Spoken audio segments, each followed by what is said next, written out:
Francisco Cândido Xavier, Os Mensageiros, segundo livro da coleção A Vida no Mundo Espiritual, ditado pelo Espírito André Luiz, capítulo 17, O Romance de Alfredo. Depois de alguns minutos utilizados por nós no serviço da higiene reconfortadora, Alfredo convidou-nos à mesa, onde Ismália, com extrema fidalguia, mandou servir frutos diversos. Os senhores do castelo não podiam ser mais gentis. Servidores iam e vinham com grande júbilo a lhes transparecer no rosto. A palestra de Alfredo e as observações de Ismália estavam cheias de notas interessantes e educativas. "E qual a sua impressão dos serviços em geral?" perguntou Aniceto, atencioso, dirigindo-se aos donos da casa. "Excelente quanto às oportunidades de realização que nos oferecem", respondeu Alfredo em tom significativo. "Entretanto, não tenho o mesmo parecer quanto à situação em curso. As zonas a que servimos estão repletas de novidades dolorosas. O presente período humano é de conflitos devastadores e as vibrações contraditórias que nos atingem são de molde a enfraquecer qualquer ânimo menos decidido. Desencarnados e encarnados empenham-se em batalhas destruidoras. É uma lástima. Multiplica-se o número de necessitados que recorrem ao posto?" continuou indagando nosso orientador. "Enormemente. Nossa produção de alimentos e remédios tem sido integralmente absorvida pelos famintos e doentes. Tenho 500 cooperadores, mas nos sentimos presentemente incapazes de atender a todas as obrigações. As massas de sofredores são incontáveis. Noutro tempo, nossa paisagem se mantinha sem sombras durante muitas semanas, mas..." Nesse instante, Ismália pediu licença para dirigir-se ao interior, e como Alfredo fixasse os olhos nos meus, aventurei-me a considerar. "Ainda bem que tendes uma abnegada companheira ao vosso lado."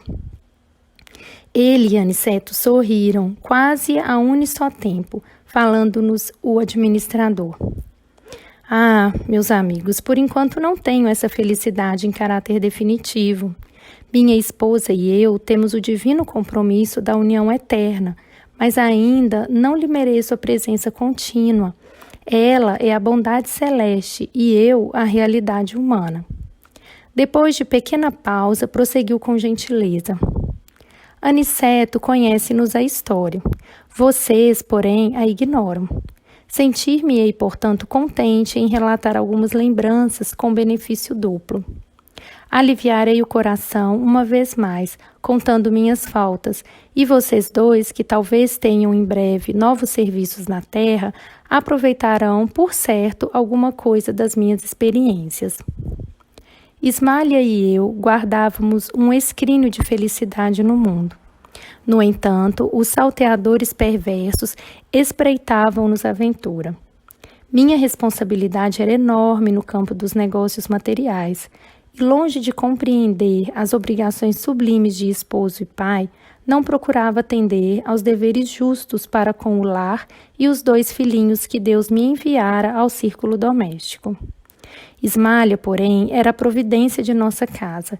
Esqueci-me, contudo, de que a virtude, a qualquer tempo, será atormentada pelo vício, e minha nobre companheira foi vítima da maldade de um amigo desleal, com quem tinha eu inúmeros interesses em comum no campo monetário.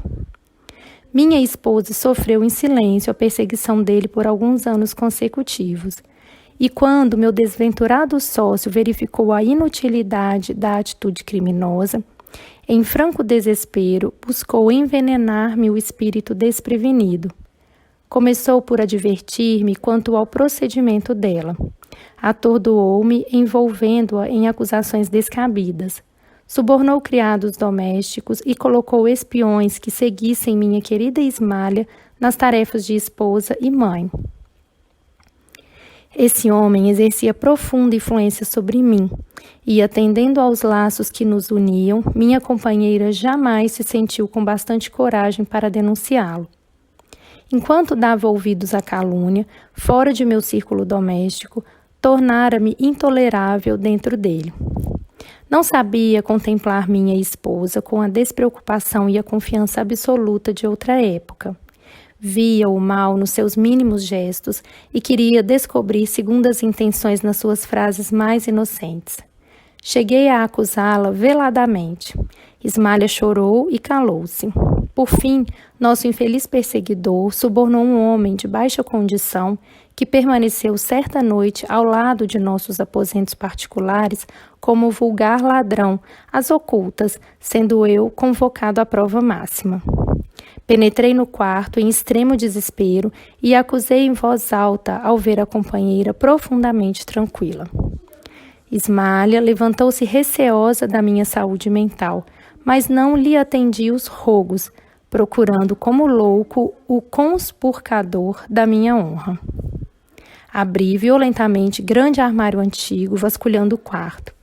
Nesse instante, o vulto de um homem esgueirou-se na sombra do aposento próximo, e antes que eu pudesse agarrá-lo no meu ódio infrene, saltou a janela, alcançando o pomar de nossa casa. Corri desesperado, detonando balas a esmo, mas nada consegui.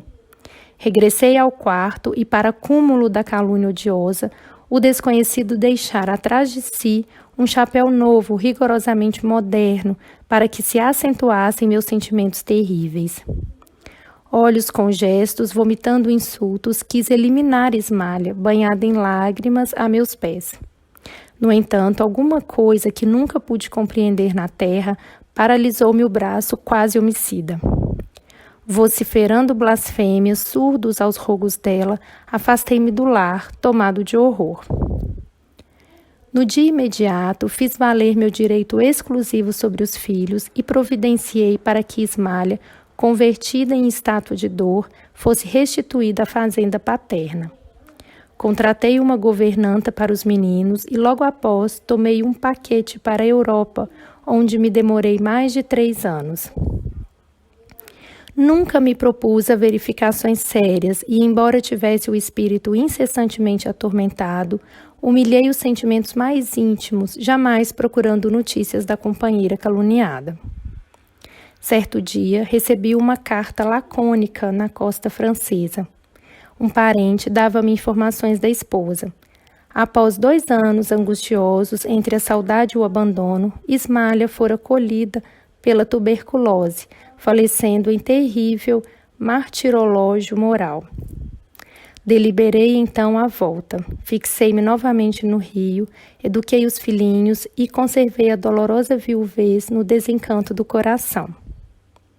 Os anos rolaram uns sobre os outros, quando fui chamado à cabeceira do ex-sócio agonizante.